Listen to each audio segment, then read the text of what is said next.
My son told me to stay out of sight when his in-laws visit. The next day, I welcomed them as the host. Before we get into the story, tell us in the comments section where you are watching from. And don't forget to subscribe to the channel, turn on notifications, and leave your honest review. I never imagined my own son would be ashamed of me. But sometimes the people we love the most are the very ones who pierce us the deepest. It was a bright Thursday afternoon. The sun filtered through the lace curtains in my living room, casting golden shapes on the hardwood floor. I was placing freshly picked daisies into a ceramic vase, my late husband's favorite. He used to say flowers gave a house its soul. That morning, I was humming, excited. My son Daniel had called the night before with big news. His in-laws were coming to visit for the first time. The Whitmores. I'd heard plenty about them. Old money, blue blood, raised in the kind of world where salad forks matter and second homes are expected. Still, I was thrilled. I thought, maybe I'd finally get to meet the family that raised his wife, Claire. She was a sweet girl, polite, always brought a small gift when they came by. But this would be different. This would be the introduction, the blending of families. So, I cleaned every corner of the house, polished the silver, even baked lemon tarts using my mother's recipe. I wanted everything to be perfect. Around 2 in the afternoon, I heard his car pull into the driveway. Strange, he wasn't supposed to be here until 5. He came in, suit jacket slung over his shoulder, face tense like a man heading to a courtroom, not a casual family gathering. "Hey Mom," he said, barely meeting my eyes. I smiled. "You're early. I haven't even put the kettle on." "No, it's okay," he said quickly. I just needed to talk to you before they arrive." Something in his tone made the back of my neck stiffen. I set the vase down gently. "Of course, what is it?" He ran a hand through his hair, pacing. "It's about tomorrow, when the Whitmores come." "Yes, I think it might be best if you weren't here." I blinked. "Excuse me?" He avoided my gaze. "It's just for the day, Mom? Maybe go visit Aunt Pam?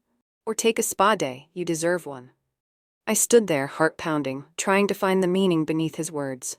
"Daniel, why would I leave my own house for your in-laws' visit?" He sighed, frustrated. "Because they're different. High society types. They're not like us. They judge, they notice things." "What kind of things?" I asked, my voice calm but brittle. "You know," he said, gesturing vaguely. "The old wallpaper, the teacups with chips, your clothes, the way you talk." There it was, the truth, barbed and ugly. I felt something inside me harden. "So, you're ashamed of me?" No, he protested, stepping forward. "It's not that. I just want them to see I come from class, from stability." "But you don't," I said softly. "You come from love, from sacrifice, from a mother who gave up everything so you could wear those expensive shoes and marry into their world." His face flushed with guilt, but not enough to change his mind. "I'm just asking for one day, Mom. One day to make the right impression. Please. Just stay upstairs, or out. I'll say the place was left to Claire and me by some great uncle or something." I stared at him for a long moment, and something in me broke. Not like glass shattering, no. Like old wood, slow, silent, but deep. A fracture of trust that had been long coming. Still, I nodded. "If that's what you want, Daniel, I'll stay out of sight." Relief flooded his face. He hugged me, quick and shallow, and then left to prepare the house. I stood there in the quiet for a long time after he left. The lemon tart sat cooling on the counter, untouched. That night, I didn't sleep. I stared at the ceiling of my room, the same ceiling Daniel had stared at as a boy when he was afraid of thunder. I remembered all the nights I sat at his bedside, holding his hand during fevers. All the mornings I worked double shifts so he could go to the good school. All the times I went without so he could have more. And now I wasn't good enough to sit at the same table as his in-laws. I'll admit, I cried. But not just for what he said. I cried because I saw for the first time that my son had grown up and grown away. He had traded his roots for polished marble, and I had become inconvenient, but I wasn't angry. Not yet. I got out of bed quietly and walked to the hallway closet. Behind a stack of old blankets was a small fireproof safe. I pulled it out and opened it with a key I hadn't used in over 2 years. Inside was a deed, my name, in bold print, owner of the house Daniel called his, the house he was pretending to have inherited, the house he was trying to stage for people who wouldn't even know how to scrub a stain off a countertop. You see, what Daniel didn't know What he forgot was that this house was mine. Bought and paid for after my husband passed. I let Daniel and Claire move in when their condo flooded last year. I told them they could stay as long as they needed, but I never gave it away. I sat at the edge of my bed and smiled. He wanted me out of sight, but I was about to make sure I was the only thing they would remember. The next day, I would play the part. I'd sit quietly in my room, let him have his moment, let him impress them with his polished lies. But when the time was right, I would step into the light. Not as an embarrassment, not as a housekeeper, but as the rightful host. The Whitmores were coming, and I was ready. There's a certain quiet that falls over a house before something big happens. Not silence, exactly, but stillness, like the walls themselves are holding their breath. That was the feeling on the morning the Whitmores arrived. I had gotten up before the sun, dressed simply, did my hair. Nothing extravagant, just neat, tidy, forgettable. Exactly what Daniel would have wanted. I made myself invisible in the one place I had built from the ground up. He didn't know I had listened from the top of the staircase as he rehearsed a fake story in the mirror, smoothing back his hair and practicing his wealthy son-in-law smile. Didn't know I had watched from the shadows as he switched out my old teacups for new porcelain ones, tags still dangling beneath the saucers. I waited, silent, patient, while the house filled with the scent of expensive candles and performance anxiety. Then, at exactly noon, the black car rolled into the driveway. The Whitmores had arrived. From the second they stepped out, it was clear this wasn't just a visit. This was a royal inspection. A woman in pearls and pressed linen examined the garden as though it offended her. The man, tall, stern, with silver hair that hadn't dared move since the Reagan administration, gave a single nod of approval at the front door's symmetry. Claire rushed out to greet them with the urgency of a woman trying to impress judges on a cooking show. Daniel followed behind, perfectly rehearsed, polished shoes, a blazer I had never seen before. I remained upstairs, unseen, but not absent. They all filled inside, offering air kisses and polite nods, as though allergic to genuine warmth. I could hear it all from the top of the stairs. Daniel's voice rang out proudly. "Welcome. So glad you could finally see our humble little home." Humble. A 3-bedroom craftsman with real wood beams and a wraparound porch I stained with my own 2 hands. Humble, he called it, because that's what they needed to believe. Mrs. Whitmore sniffed. "Oh, it's quaint." "It has charm," Mr. Whitmore muttered, his tone making it clear that was not a compliment. They walked through my house like appraisers, not guests. Admiring the antiques Daniel had told them came from some French estate sale. In reality, they were from my attic, pieces that once belonged to my mother and grandmother. As I sat quietly on the edge of my bed listening, something strange happened. I didn't feel small. I didn't feel ashamed. I felt powerful. Because while they looked down their noses at the crown molding, I remembered the first time Daniel took his first steps in this living room. While they commented on the delightfully rustic fireplace, I remembered the winter nights I stayed up feeding the fire, just so Daniel wouldn't wake up cold. This house wasn't a prop. It was a memory bank. One they were too proud to understand. They settled in the living room. Claire served drinks. Daniel laughed a little too hard. Then came the inevitable moment I had waited for. Mrs. Whitmore asked, "So where is your help?" "My help?" Daniel hesitated. "Yes," she said, peering into her glass. "Surely someone maintains all this, cooks, cleans, greets guests, that sort of thing." Claire jumped in. "Oh, it's just a sweet local woman, sort of a caretaker, really." Daniel nodded quickly. "Yeah, been with the family for years. She doesn't live here, though. Just comes by to tidy up before guests." That was my cue. I stood up from the bed and walked slowly to the stairs. I didn't rush. No need to. You only get one first impression after all. I descended each step like it belonged to me because it did, and as I turned the corner into the living room, I watched 4 heads swivel toward me in unison. Claire's face froze. Mrs. Whitmore's eyebrows shot up. Mr. Whitmore's mouth parted ever so slightly. And Daniel looked like he had just seen a ghost. I had dressed purposefully, a deep emerald green dress. My hair swept up, simple pearl earrings, real ones, not costume. I looked every inch the elegant hostess. I smiled. "Welcome," I said warmly, stepping into the room. "I'm so glad you could make it." Daniel stood up so fast he nearly spilled his drink. Mom! I didn't look at him, didn't acknowledge the panic in his voice.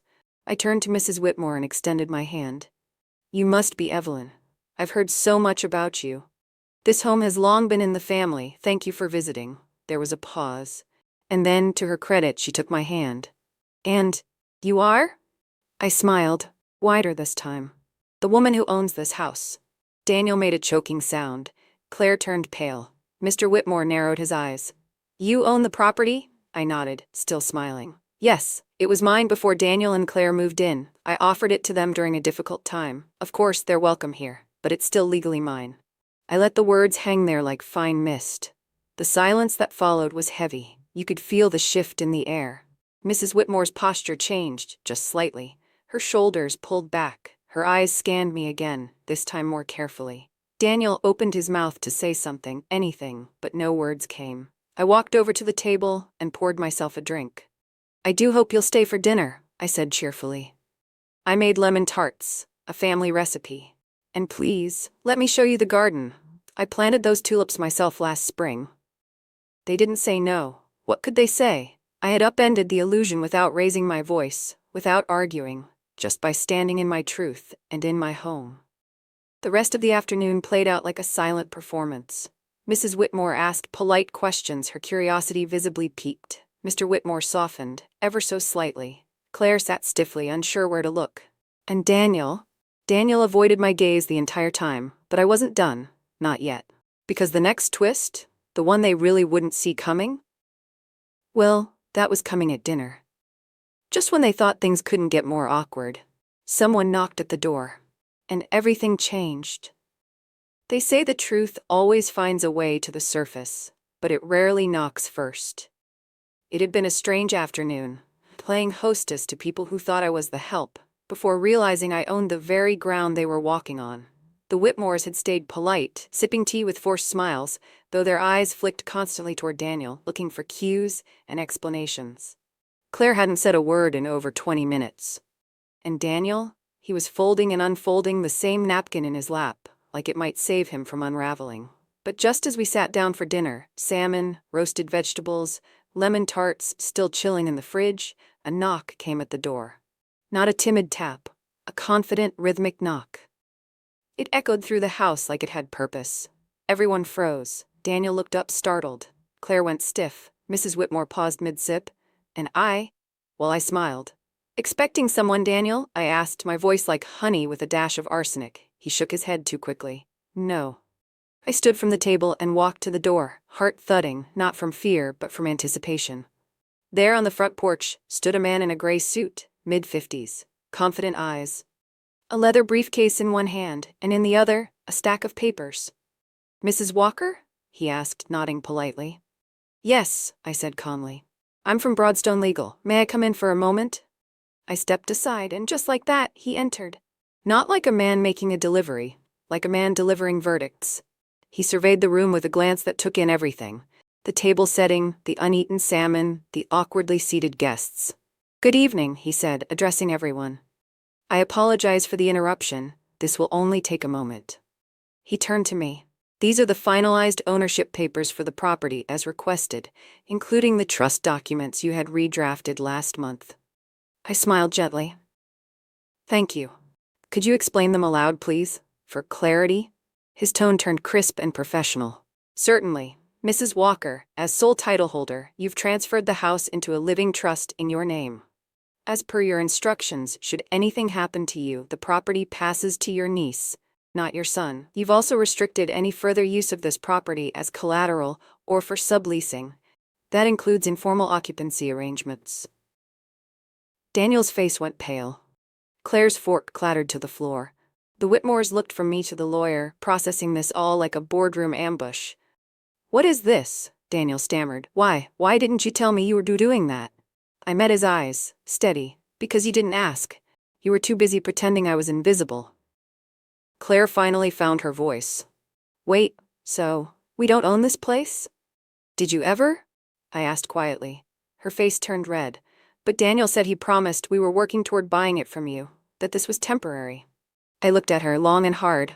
Claire, I would have given this house to you both. I would have signed it over without asking for a dime if I felt respected, if I felt seen. Daniel stood suddenly. This is insane. You're doing this to humiliate me. No, I said. You did that all on your own. I just stopped playing along. The lawyer cleared his throat politely and handed me the folder. I thanked him, and he left as silently as he had arrived. And then, the room cracked open. Mr. Whitmore leaned back, lips pressed together in thought. Mrs. Whitmore said, "So let me get this straight. Your mother owns this home. You've been living here under the pretense that it's yours, and you tried to keep her hidden from us?" Daniel's voice trembled. "It's not like that." Mrs. Whitmore raised an eyebrow. "Really? Because it certainly feels like that." Daniel looked at me, desperate. "Mom, please." There was once a time when those words, "Mom, please," could unravel me, make me forgive anything. I used to rush in, put bandages on his messes, take the fall for his failures, but that time was gone. I gently pushed in my chair and stood up tall. "Dinner's over," I said. The Whitmores looked at each other, unsure. Claire stood abruptly. "Are you kicking us out?" I tilted my head.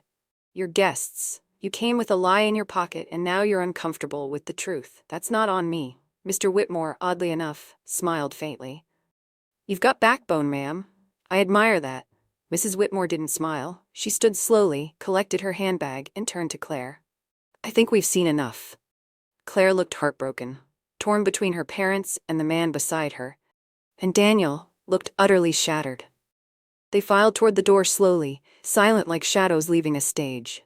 But just as they reached the door, everyone turned. Even I was surprised. I opened it, and there, standing with trembling hands and tear-streaked cheeks, was a young woman. She looked maybe 20. Small frame, eyes swollen from crying.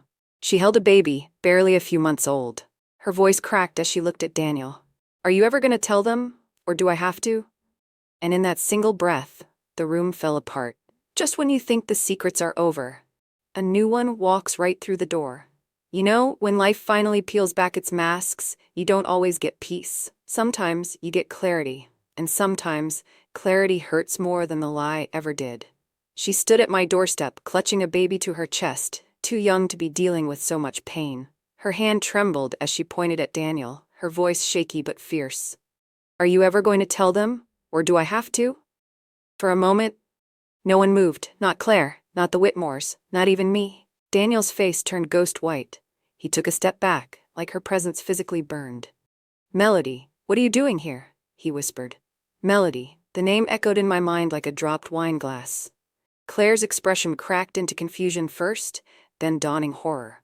"Who is this?" she asked, voice already breaking. Daniel didn't answer. Of course he didn't. He was too busy looking at the baby. His baby. I didn't need a DNA test to see it. The curve of that tiny nose, Talia, the same dimple Daniel had as a boy, the same chestnut curls. The silence roared. Claire gasped, stepping away from him like she had been slapped. "Oh my God, Daniel, is that your child?" Melody answered before he could even form a lie. "Yes, our son, and he hasn't seen him in over 2 months."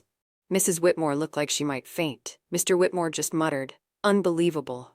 Claire was sobbing now, mascara running in streaks. "We're engaged. You said I was the only one, you swore." Daniel reached toward her. "Claire, I didn't mean for any of this to happen." "No," I interrupted, my voice cutting like ice. "You meant for all of this to stay hidden. That's the difference." Daniel turned to me, rage building now that the cards were on the table. "Why are you doing this? Are you enjoying this, destroying my life?" And there it was. The accusation. Like it was me who wrecked his relationship. Like I handed him a shovel and told him to bury his own future. "No, Daniel," I said quietly. "I gave you a home. I raised you. I sacrificed for you. But you've spent your whole adult life thinking I owed you more. You took my love for granted. You used my silence as permission." Melody stepped forward, eyes flashing. "You told me you would fix everything, that you would tell Claire, that you were leaving, not playing house with her while I raised this baby alone." Daniel looked cornered, unraveled, pathetic. We sat in the living room. She cried, then laughed, then cried again. I held the baby while she told me about the struggle, the broken promises, the late-night feedings, the loneliness. I listened, and for the first time in a long time, I felt like I was exactly where I needed to be. Not hidden, not silenced, not diminished, seen, loved, important. And just like that, The story ended, but a new chapter began. One I never saw coming. Maybe the universe has a funny way of closing doors just to open new ones. But here's what I know now. When someone tells you to stay out of sight, it's because your light terrifies them. So don't dim it. Shine anyway. Even if it burns, even if it blinds. Because one day someone will see that light and follow it home. Thank you for watching.